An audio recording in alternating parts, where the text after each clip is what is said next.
So I'm trying to figure out my camera because some reason it's not working today. Oh, okay. It No keeps telling worries. me, okay, it says please enable access to your camera for the best experience, but I don't know where to do that because I'm on like a Chromebook. Oh, okay. Yeah. Yeah, no worries. Okay. We'll be fine. I'm gonna have I'm gonna be doing a lot of screen sharing, so I won't be looking at the group that Okay. much. So Okay, perfect. everything's fine. So we'll get started since you're here, and if people pop in, I turned off the waiting room so people can just pop in. Okay. Do you have any questions for me? Nope, just here to Okay. learn. Okay, great. So one of the things that I wanted to share today before I move into the lesson for this week is just a quick, I'm kind of on a mission to get students to in their discussion posts know how to use the editor. Are you familiar with using the math editor in the discussions? No, I don't think so. Okay, so let me pull up our discussion. Now my computer's decided to be really slow. So, okay, here we go. Well, I'm sorry, I'm in the wrong course. Now I'm in Math 125. Okay, so this week's discussion, this is the week that we're starting with where each person answers their own question. Did you find your number and have you already done the discussion? Yeah, so I did it and I accidentally got it wrong. I actually had another student correct Oh, me yeah, because I it was converting, I think, kilograms to pounds, and I googled like how many kilograms are in a pound, and it gave me the wrong thing. yes, So I was off by like a couple numbers, but still was wrong. yeah. And that's kind of the whole point of it is to get the interaction going. So, are you in my section? No. No. Okay. So the way I grade them, and I think that's the way other people grade them too, is if somebody corrects you, go ahead and, as long as you're responding to that Yeah. in the discussion, I think Yeah. there shouldn't really be any place taken off. So, let me show you what I wanted to show you though. So say I'm going to put my post in here and, you know, my problem, I'm just going to start. You can see what I'm typing. Yeah. My problem is, so say I'm supposed to do 3 squared. And so people think, oh, how do I do that? You could write out 3 squared or, well, if you click on these 3 little dots here, then you get all these additional tools. And this little tool with the square root is a math tool. Oh, there you go.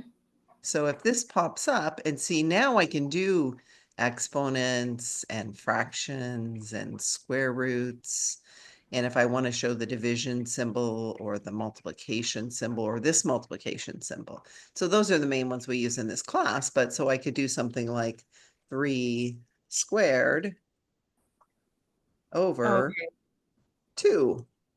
That's perfect because I definitely in my discussion was trying to put like a number over a number, and I just spelt it out instead of Yes. having that. So that's Yes. helpful. The first semester I was on Canvas, I didn't know this. And then I noticed people were doing, and I was like, how did they do that? So I asked and I was like, this is amazing. So yeah, so now for your discussions, you can do that. They just look so much nicer. It's Oh yeah. easier for everyone to read. So I'm kind of on a mission to get all of the students to know how to use that so that it just makes the discussions easier to read too. Oh yeah, So for sure. that's all I had for that. That's just a quick little explanation. And then let me bring up, I'm going to share. Yeah, thought I had the PowerPoint. Okay, I guess I'm gonna have to do these one at a time. So I have little PowerPoints that go along with each of sections that are in the reading. And I'm a big believer in, even when I was a math student, I didn't enjoy reading math textbooks, I'll be perfectly honest with you, but it did help me to understand the material better. So I recommend reading the textbook and then or actually I usually for me, it was better to read the textbook after I had gone to a lecture or watched a lecture, just because it kind of reinforced what was going on. Yeah, that makes sense. Yeah, but I mean, other people, if you prefer to watch the lecture first, or I mean to read the book first, that's fine too. Find out what works for you. Okay. So one of the things in section 1.3, we have this problem solving method. And particularly with word problems, people get a little bit stressed out about them because, like, where's the math, right? That's me. But yeah, but if we break it down, okay, so know that you have to read it a couple of times. The first time I read a word problem, I'm not really even thinking about solving it yet. I'm just reading it to see what's in there. Okay. Then I read it again. So read the problem several times. That's the first thing to really understanding it. After the first reading, then I start writing down maybe some numbers that I think might be important so I can start to look at it a little more numerically. Yeah, writing down. So second reading, you're starting to write down what information and then write down what it's asking you. You know, is it asking me the area of a yard? Is it asking me how much liquid a certain container can hold? What am I trying to solve? Then you kind of think about, okay, if it's the area, then what formula am I maybe going to need to use? And what information do I need to know to plug into the formula? So coming up with this plan. And sometimes, know that your first plan maybe doesn't work. Maybe you have to go back and try something else. But if you think of the whole process as just, I'm working on this problem and eventually I'm going to get there. A lot of problems can benefit by writing a table or a list. It kind of depends on the problem. Estimation. If you can kind of say to yourself, well, I think the area should be around, 100-ish square feet, or I think that the container should hold around 20 gallons. Then after you've done your calculation, you can kind of see, does it make sense? And Okay. making the estimation can also kind of help you think about how you're going to solve it. This one is really effective too. Try expressing it make a simpler problem. If you make the problem simpler, can you solve the simple problem? And then think about how you solve the simple problem. One of the things that I notice with students is that we can solve the simple problem because we're doing this, we've done it so many times, we do this automatic thinking. And then with the more challenging problem, we don't know what we did. So you have to kind of slow down and go, okay, these were the steps that I just took automatically because I've done the simple problem so many times. And then trial and error, try something out. Does this answer work? Does it make sense? Why not? Okay. Okay, so sketches can be helpful. Like if it's, if I'm trying to find dimensions or something, I'd like to draw a picture of the shape that I'm working with. I'm always looking to relate something new to something that I've seen before to help me understand the new problem. So that's another think about something similar that you've solved and how it worked. When you have multiple choices, get rid of possibilities. Common sense, obviously. Okay, so that's a bunch of ideas on coming up with the plan. Then you got to carry out the plan, solve the problem. And that's just following the plan that you came up with in step 2. And then step 4 is one that a lot of people forget, and that is to check your answer. So figure out, is there a way I can check the answer? And I think really important is to always reread the question. You might have like a couple paragraphs of text that are outlining the problem, but there's always just usually one question. What is the area of the field? How much water can the container hold? So go back and read that question, make sure you answered it. Because especially with the more complex problems, sometimes you maybe answered something that's going to help you get to the answer that you want, but you didn't necessarily answer that question. So go back, reread it, and see if it makes sense. And then in this chapter, we look at a lot of different examples of problems that use math to solve them.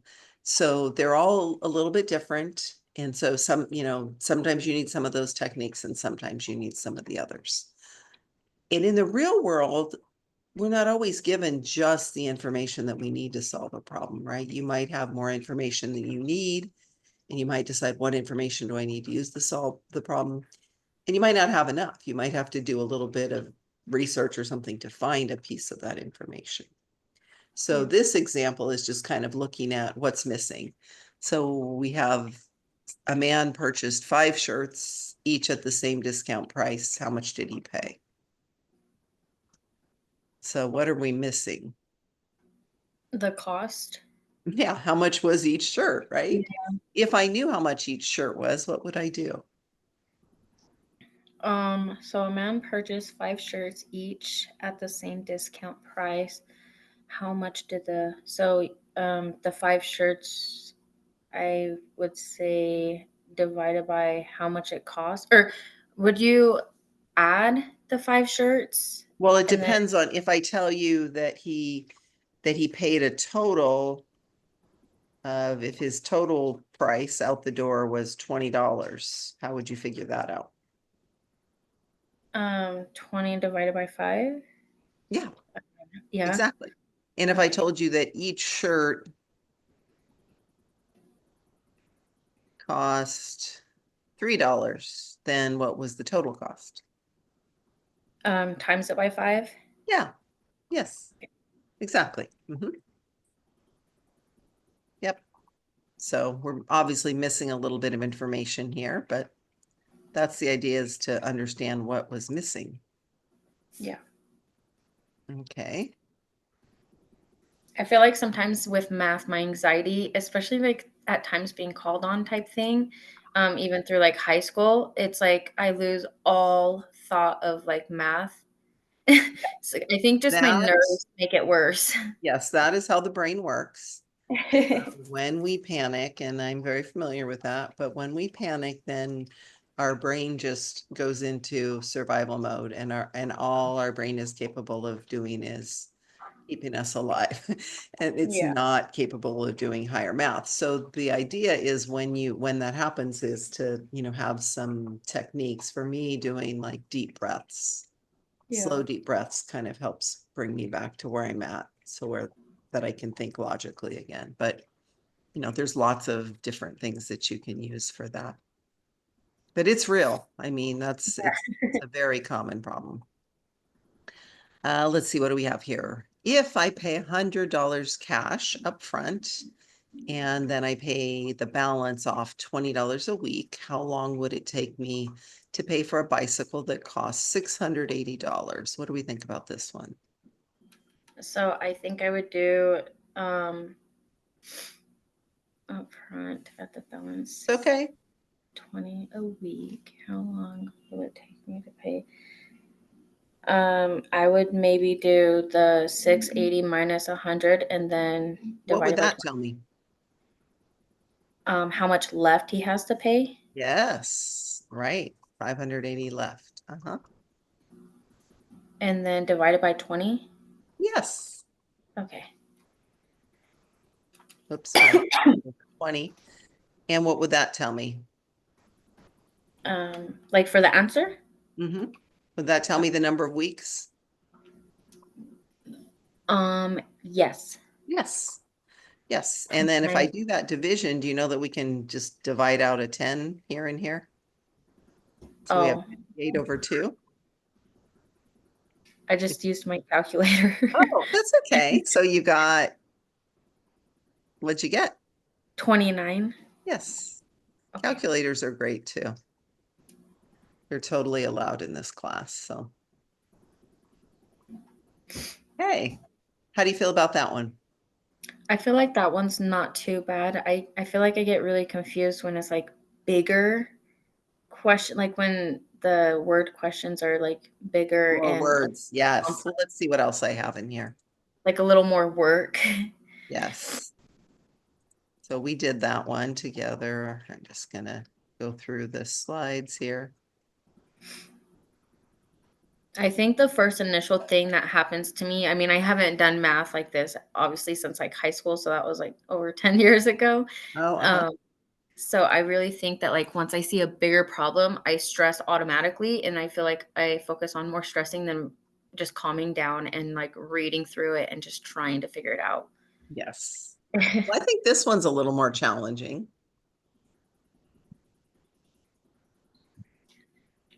What do you think about this one? Okay, for a 50 cents toll, the gate accepts exchange change only and does not accept pennies. How many coins combination must you program the gate to accept? So if I mean, I'm guessing here if we cannot do fit because it says the gate accepts exact change only and Mhm. does not accept pennies. So with the 50 cents, we could use the dimes, nickels. I don't know if that's what it's asking. Yes, we could use dimes. We could And use and nickels. then What else? yeah. Any And other and quarters. quarters? And there's one other coin that would work, the 50-cent piece. You don't see them very Yeah. often, Yeah. but it doesn't say we can't. So then let's think about this. If we only use dimes, how many dimes would I need? Five of them. 5 dimes. If I only use nickels, It'd be 10. 10. And then What about two if I quarters. only used quarters? Two. If I only use 50-cent piece, Just the one. just one. And then we can kind of work our way through this. What about if I used 4 dimes instead of 5? That would just be the 40. Then what else would I need? So another dime or two nickels. 2 nickels, yeah.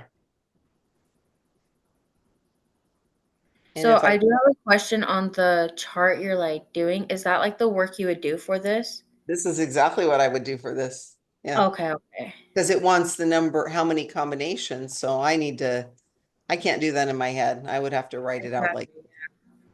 so if I had 3 dimes, how many nickels would I need? So three is 30. So 15. Or I'm gosh, sorry. Six. Is it six? Well, so we would have 30. cents and dimes, so we would still need how much in nickels? Six? Well, Am I we not thinking this straight? 20 cents, which is Oh, how much to 50? Yeah, 20. So the four. Sorry. 4 nickels. Yeah, that's okay. I was thinking how many into 30. Okay. Yeah. Oh, right, right, right. Okay, so what about if I do 2 dimes? So you would need 30 extra cents. So that would be the six. Yes, or is there another way I could do it? Yeah, you could do a quarter and a nickel. That's right, a quarter and a nickel. I'm running out of room here. I'm gonna write one here, so I could have 1 dime. And then if I did 1 dime and only nickels, how many nickels would I have? You would need 40, so eight. 8. And if I did a dime and a quarter, then how many nickels? A dime and a quarter, so that would be 35. So you need one nickel. You would need, one would get you to 40, and then you'd need Oh, sorry, three. 3, yes. Okay, so that's all the ways we can do it with dimes. Let's see, what else could we do? What if we did nickels and quarters only? I think we have a few. We can't do any, there's nothing else we can do with dimes, right? We Yeah. either have, we got all the ways to have 1, 2, 3, 4, 5, or 0 dimes. Well, not 0, we're still working on 0. For nickels, actually might be easier to think about quarters. If I have 1 quarter and only nickels, how many nickels would I need? So that's you need 3 or 4, 5. Yes. Sorry, I'm a little slow with it. No, that's okay. I think those are our only options. Let's see. So when you There's only count one like way the to use a 50 cent. combinations, Say that again. so when you're counting the combinations, are you counting like all the numbers that we have written down? The Or number the of column? combinations. So we've Okay. got 1, 2, 3, 4, 5, 6, 7, 8, 9, 10, 11. Okay. And then I kind of want to check, so there's only one way to have a 50 cent piece, and that's your only one. So we got this row is right. With quarters, I either have 2, and there's only one way to do that. Or I have 1, and I've got 1 nickel and 2 dimes. Or I could have 1 with 3 nickels and 1 dime, or 5 nickels and 1 dime. I have to have at least 1 nickel if Yeah. I'm doing quarters. So that's all the choices there are there. And then for dimes, we went through all of the ways to have 1, 2, 3, 4, or 5. So yeah, we got them all. 11 different combinations you have to program to tell the gate is acceptable. Okay. So that was a little bit harder, isn't it? Yeah. Yeah, because I feel it's like a on my little own, I bit. probably wouldn't have understood that, but drawing out that table made way more sense, obviously. See, that's Mhm. why I think I would stress too is not knowing how to solve some of them. So I'd probably try to think this through in my head and not really know where to go, probably. Yeah. So the math, understanding the language is very important. So, if you read a question like this and you're like, I'm not sure what that's asking me, see if you can kind of think about what it could possibly be. And if you get stuck on that, that you can email me or your professor and Okay. say, I'm not really sure what this is asking me. What do they mean by coin combinations? Okay. That's part of real world problem solving too. If you don't understand what somebody's asking you, you say, can you clarify that? Nothing wrong Yeah. with that. I usually give a rule of thumb, give yourself a few minutes to try to solve a problem and figure out what it means. Don't read it and then go, I don't know what that means, but Yeah. also don't spend an hour, on one problem. Yeah. So if you've spent 5 or 10 minutes trying to figure something out, it's time to ask for help somewhere. Yes. You gave it a good effort. Okay, so let's see if they got the same thing we got. Oh, they didn't tell us. Let me see. Make sure we didn't miss something. Whoops. Where did it go? 1, 2, 3, 4, 5, 6, 7, 8, 9, 10. They did count half dollars. Okay. Yeah, that would be in the real world. I would clarify. Are you going to accept half dollars? Because some machines wouldn't. Yeah. Okay. And this is yet another type where it's just really just a logic and drawing things out and thinking about. So if you have 4 runners in a race and they win points for being first or second place. And the first place winner gets more points than the second place. So really what matters is coming in first or second.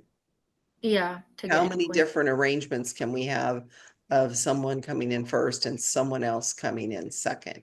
And so an important thing here to notice is that the order matters, right?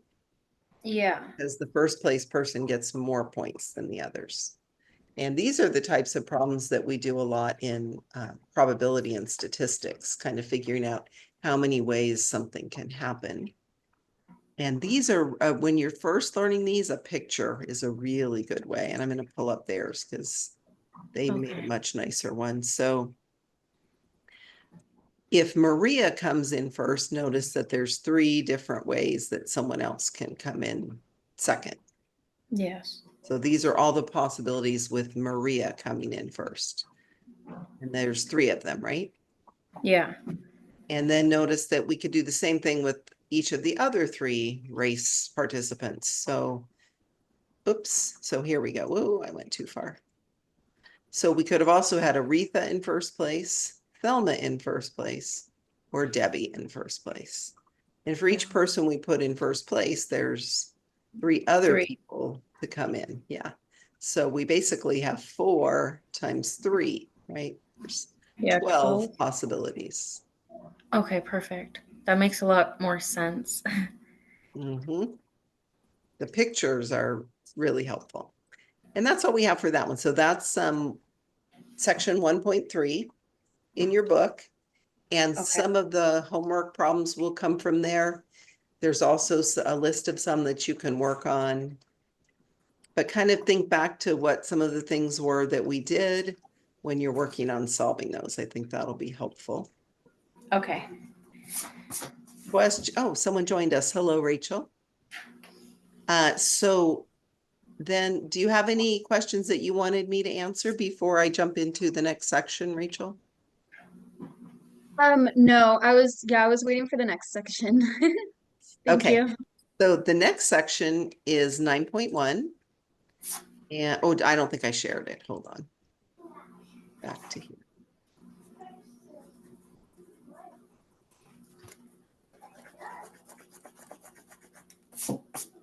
9.1, there we go.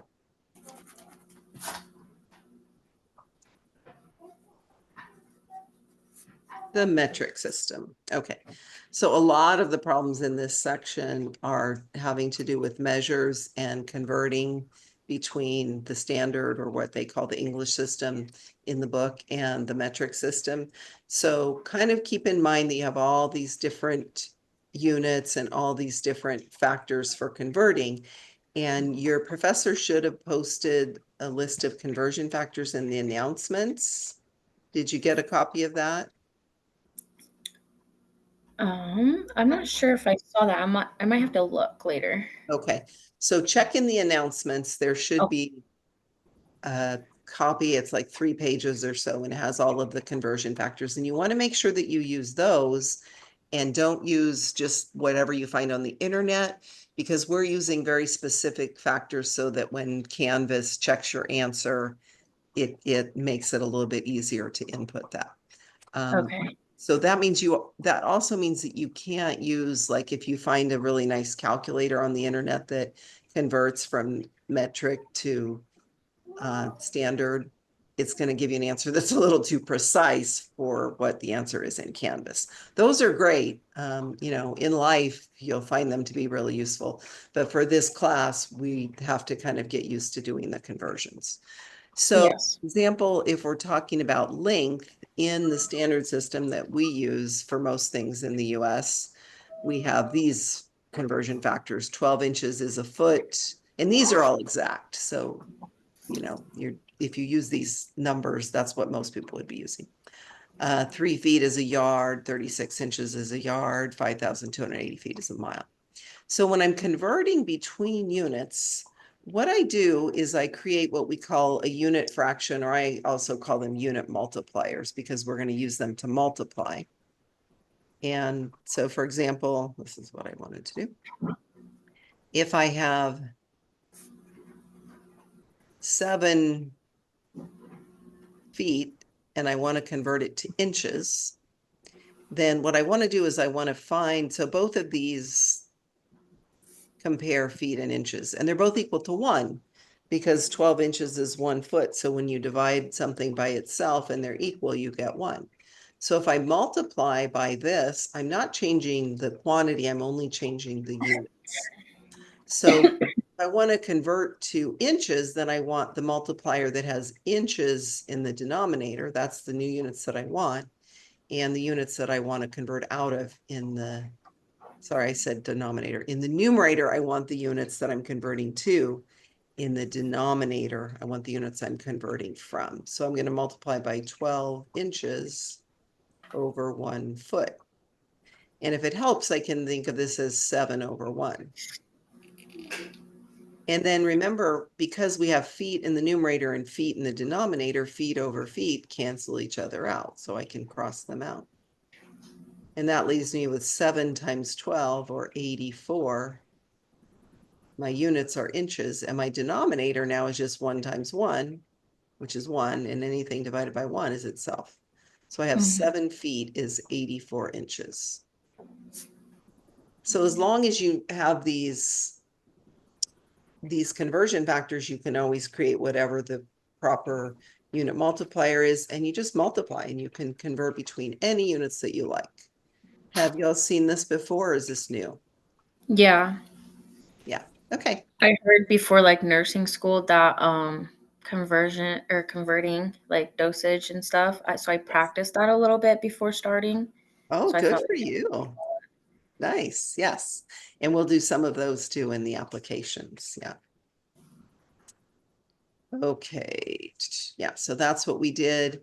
So there's a lot more examples in here, and it can be a little bit more complicated if you notice that in our list here, we had inches to feet and feet to yards and inches to yards and feet to miles. So if I want to go from maybe inches to miles, I'm going to have to use a couple of conversion factors.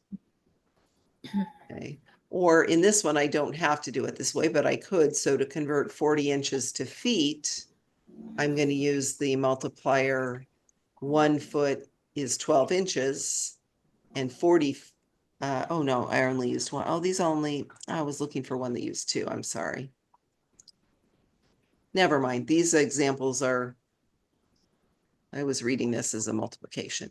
So these are just very similar examples. And I'm, in the interest of time, I'm going to move on and see if I can, we'll find a more complex one that has multiple steps, but sometimes we have to go through multiple steps.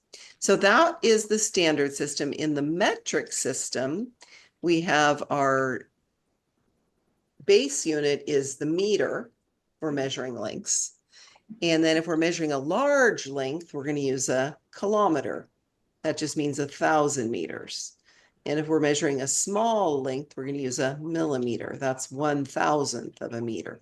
And the beauty of the metric system is these are all multiples of 10, so it's easy to convert. In real life, we almost never use anything except for we use kilometer. Which other ones have you seen used before? Millie. Yeah, milli and centi. To be honest, I have to look these up because I never use these. So I'm always like, wait a minute, which one was which? So I've almost never in real life seen anyone talk about a hectometer, a decameter, or a decimeter, but they're there if you want to use them. But these are the most common ones, and they work regardless of what we're measuring. So for length, we use the meter. For volume, we use the liter. For weight, we use the gram, and then we can convert between all these different types.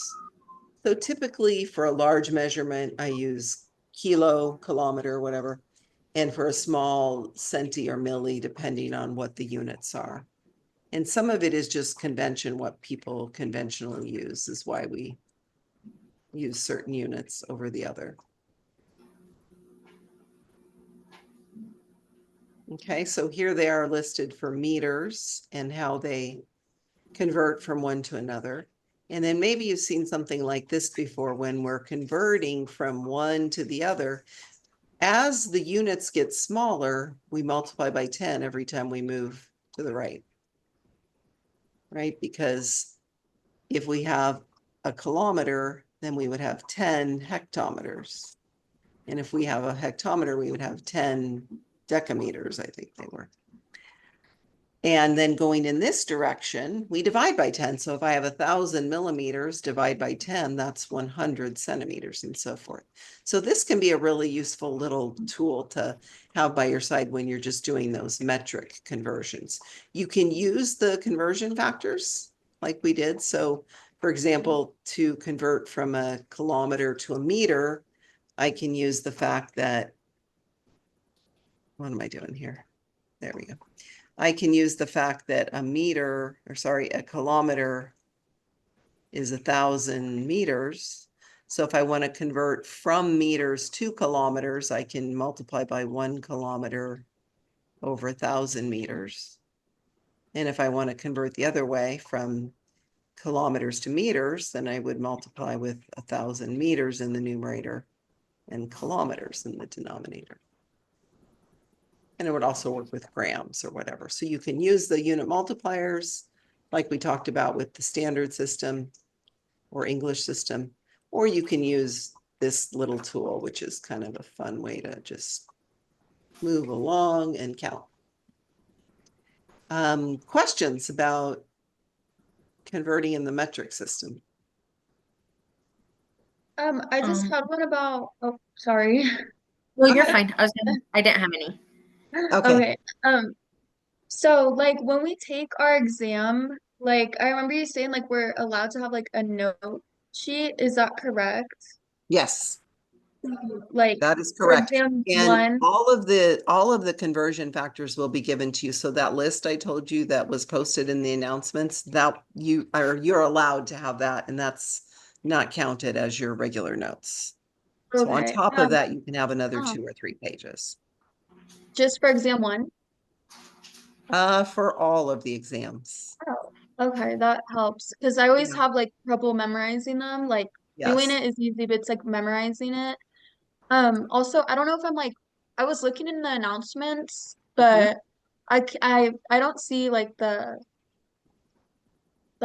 conversion chart. I don't know if Okay, she let me, sent you it know what, let out. me just drop it in the, let me just stop this share and I will drop it into the chat so that, wait, let me see if I can remember how to do that. I think I just drag it. So, oh, and this is gonna be a pain. Hold on. 25. That's not it. Where is it? Conversion. There we go. This is what I want.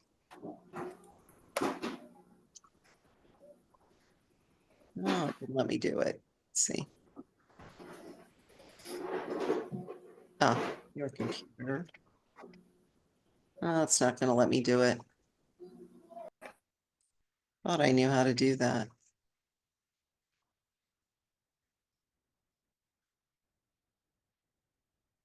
Oh, okay.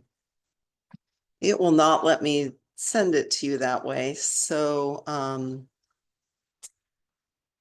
I will, let me write down your names and I'll just email it to you after. All right, thank you so much. I will stick it in the Canvas email. Okay. Okay.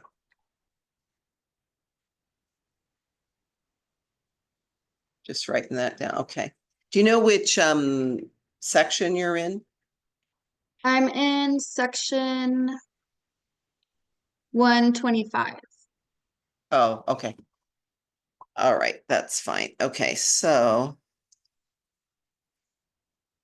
we were in, nope. We were in 9. 9.1. Thank you.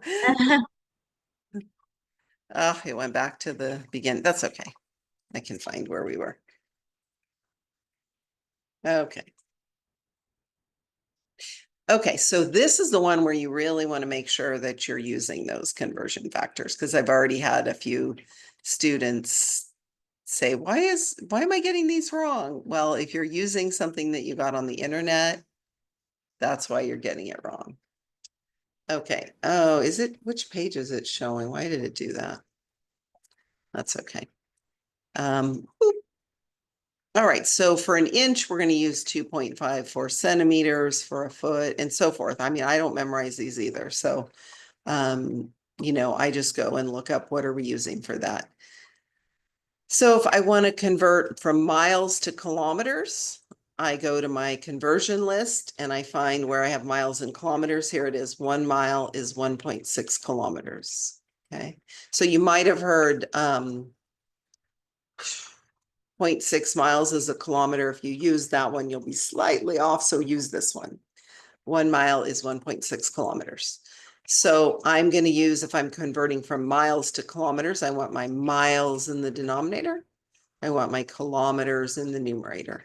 And then I just multiply 125 miles over 1 times 1.6 kilometers over 1 mile. And then I can cancel out the miles. So I'm really just doing 125 times 1.6, and that gives me the kilometers. What questions do y'all have about that? I don't have any. I think Okay. I understand it for the most Okay, part. good. Yeah, What about you, same. Rachel? Yeah, same. I just get confused when you have to like do like multiple conversions. Okay, let's see if we can find one. Not there. Ugh. Okay. I'm out. Oh. No, I have it on here. I don't know why this has decided to hang on me.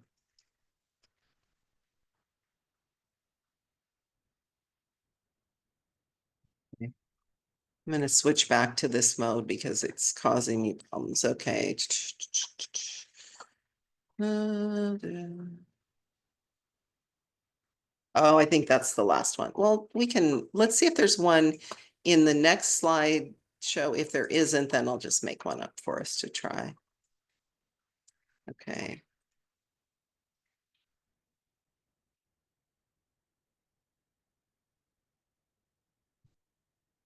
There we go. Let me bring up 9.2.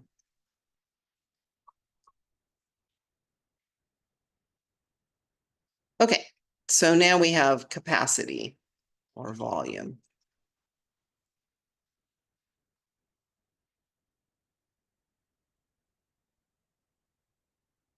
Oh, and area is related. And when you're thinking about areas, one thing to really pay attention to is that even though when we're converting, say, from a foot to an inch, a foot is how many inches?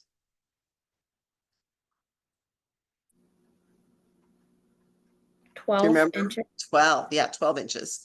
So a mistake some people make that's really easy to make that we don't want to make is, so let's write that down. 1 foot is 12 inches. Okay.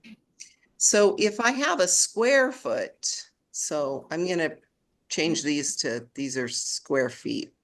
So 1 foot by 1 foot is 1 square foot, right? Yeah. So the area of this is 1, and we write it like this, 1 square foot. Okay. But if we're thinking about this in inches, we know that a foot is 12 inches. So this is also 12 inches. And this is also 12 inches. So the area is also 12 inches times 12 inches, which is 144. 144 square inches. So when we're converting from one unit to another and we're converting an area, square units, we have to remember that we multiplied to get there. So a common mistake people make is they'll say, oh, 1 square foot is 12 square inches. Nope, it's 144. It's 12 squared, 144 square inches.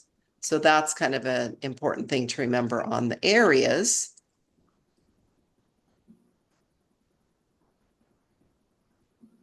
And then let's see. And then we have, okay, so here's square units. So a square foot is 144 square inches.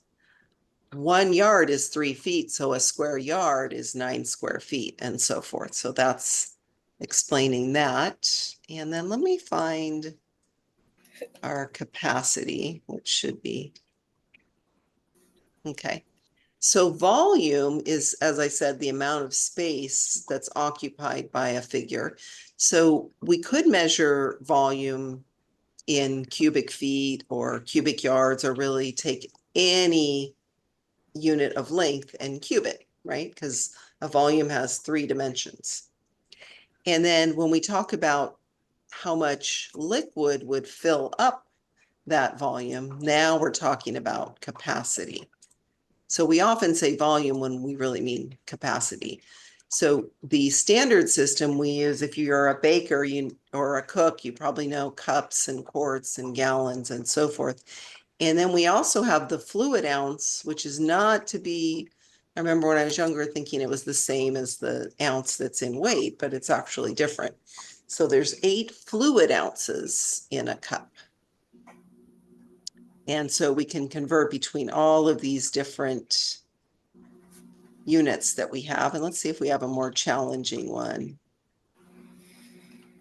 So let's just make one up here so that we can see what it looks like when we have to do multiple calculations. So let's say that I want to know how many ounces are in a quart. So the number of ounces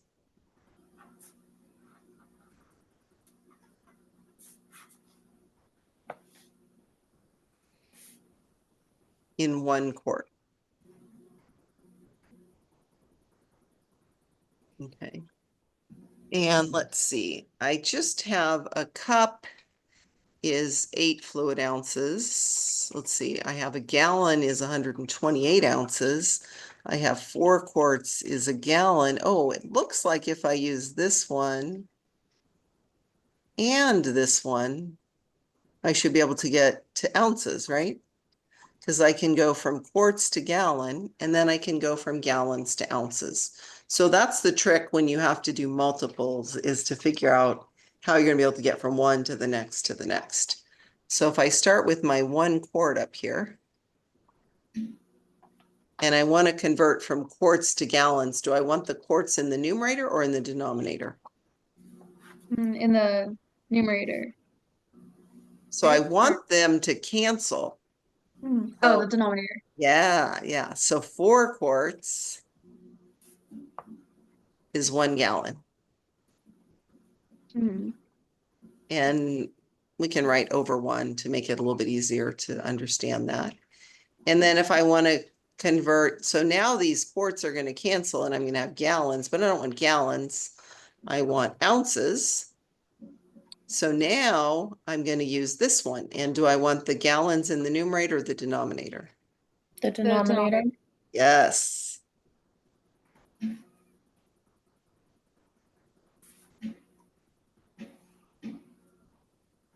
Okay, so now I can cancel again, gallons and gallons. My units are now ounces.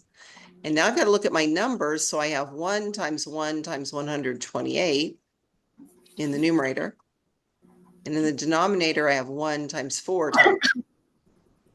So I have 128 over 4 ounces. And then if I divide that, that gives me 32 ounces. So a quart is 32 ounces.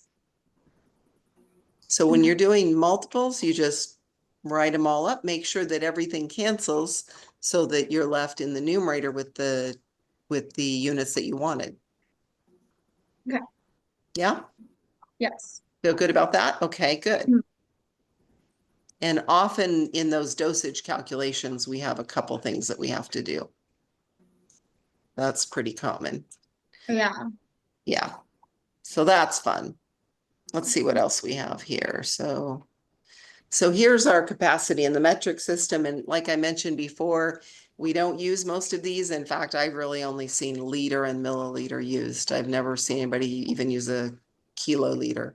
So the two that you probably use the most would be liters and milliliters. Liters for anything large, anything that you would use like a quart or a gallon to measure, we use a liter in the metric system. And anything that you would use like a teaspoon or something really small, we use a milliliter. And I think there might be some problems in the homework that have you convert into some of the other ones. But the really most useful ones in the real world are the liter and the milliliter. And so then when you're converting those, again, you can use the unit multipliers, but you can also just think about moving the decimal place. So whichever way makes the most sense to you. And let me pull up the last one that we have. 9.3, which I believe is weights. Weights and temperatures, yes. Oops. Okay, so In the standard system, we have ounces. Again, these are not the same as fluid ounces. We have, because different fluids weigh different amounts. So we have 16 ounces is a pound. Oh, there's a typo there. That should be LB, not IB. 2,000 pound, that's a one. Oh, two typos. 2,000 pounds is a ton. Those are really the main ones that we use in the English system. And then in the metric system, we're mostly, using kilograms. And really kilograms, grams, and milligrams are the main ones that I see used. So again, for those, we're just converting by moving the decimal point. And then here's a little bit more challenging question. So we have an aquarium that holds 0.25 cubic meters of water. And we want to know how much the water weighs. So we're given the fact that a cubic meter of water is 1,000 grams.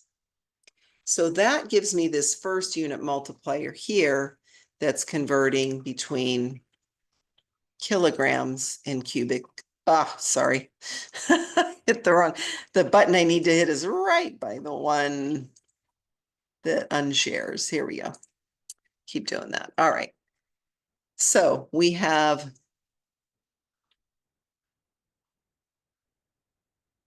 this unit multiplier that will convert from meters cubed to kilograms, which we want to do so that we can have meters cubed.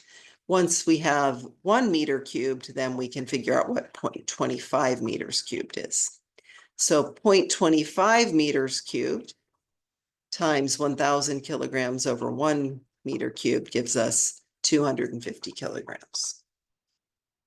So this is more like some of the, it's not exactly like the dosage calculations, but it's a little bit closer because we're taking information about how much something weighs and then we're converting that. What questions do we have about that one? I don't have any. Okay. Let's see what else is in here.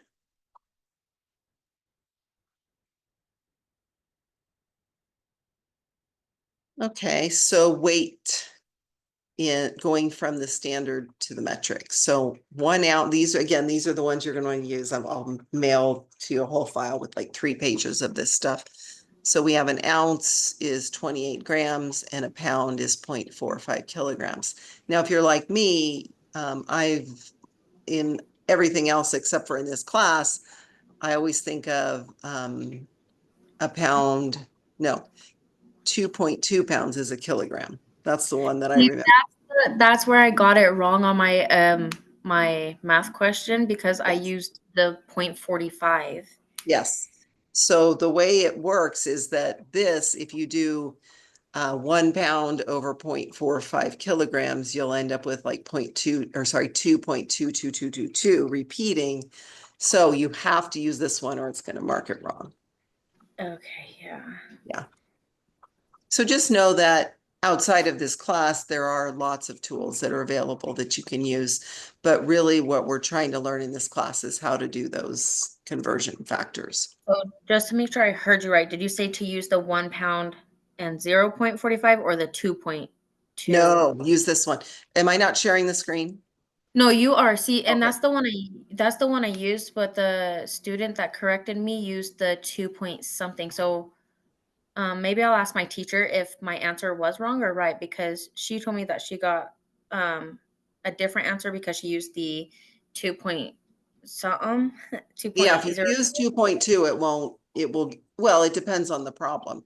So, sometimes if you're not keeping any decimal places, you might end up with the exact same answer. But if you're trying to be more precise and have, 3 or 4 decimal places, then you're very likely to get a different answer. Okay, maybe I'll just send my answer over to my teacher and ask her about it and just get that correction. Is this for completely. for a quiz or for homework or what? It was the discussion question. So like when Oh, for the discussion question. Well, I would use this because that's what you're going to be using in the class. So Okay, if, perfect. another student used 2.2, then they're likely to get some things wrong on the homework. Okay, maybe Even I'll though look. that's a commonly used one, it's just not what we're using in the class. Okay, yeah, that was the one that I was talking about earlier. Perfect, thank you. Okay, yeah. As long as you use these, you're great. Okay, so let's do this one both ways just so you can kind of see. So converting 160 pounds to kilograms, okay? So I know that 0.45 kilograms is a pound, so I can multiply 160 pounds by 0.45 pounds, sorry, 0.45 kilograms over 1 pound. My pounds cancel, and I have 160 times 0.45 is 72. Now, if I, and let's see, did they round? Let me use my calculator just to make sure.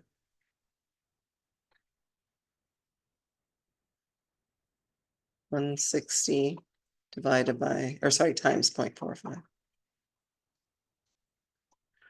So no rounding there. So let's see if we get the same answer using, hit the wrong button again. Using 1 kilogram is 2.2 pounds. Okay, so if we do that, then what are we going to multiply by? What goes in the numerator? The let's see, the 2.2. Oh wait, no, sorry, the 1. Yes, the 1. Okay, so we have this. So now when we multiply, the pounds cancel, and we're going to have 160 over 2.2, which I'm guessing is not, maybe it is exactly 72. 160 divided by 2.2. Ooh, is 72.72 repeating. So you see this, whoops, 72.72, and these just repeat on and on and on. That makes me feel a lot better that my answer is probably not wrong then. Your answer is probably not wrong. I mean, the other student's answer isn't wrong either. They're just different levels of accuracy. Okay. But for the purposes of this class, you did it the way that you're going to be doing it in the class. So good for you. Yeah. So if it was like convert kilograms to pounds, would you use like the 2.2 one? Because like No, that's the you thing. We wouldn't. would just flip this. Great question. Okay. So, no, if I'm converting, let's do one. I want to convert 10 kilograms into pounds. So I'm going to go 10 kilograms times, and now I want to put the pound in the numerator because I want pounds in my final answer. And I'm going to put the 0.45 kilograms in my denominator. So I'm not going to use that 2.2 in this class. Now, in life, it's a nice little short, actually, if I'm trying to estimate, I usually just multiply by 2 if I want to get a quick estimate. In the real world, if somebody gives me something in kilograms, then I go, okay, multiply by 2, a little bit more, that should be close, right? So for this, I'm expecting the answer to be in the low 20s. Yeah, it was 22 point like 22222. But if you are Okay, just rounding, it'd be like 22. yes, okay. Mhm. Okay, so this one you might get a very close answer, but Hmm. yeah, again, it just depends on the precision and the numbers that you're working with. But for Okay. the purposes of the class, I'm going to email you that list and that's what you want to use. Okay. Thank you. Yeah. And we're almost out of time, so I don't want to keep you, but other questions that I can answer to help you out? No, I think, oh, Yeah. sorry. No, you're fine. Just in terms of like for these lectures, is there anything else that would be helpful to do in the lectures? No, I don't think so. I like like how you do it. Okay. Yeah, you make it very understandable for sure. Okay. Yeah, and please, please come back and ask lots of questions, and this is for you all. So let's make it valuable. Tell your Mhm. friends. All Thank right. you so much. Thank you. Thanks for coming. Thank you.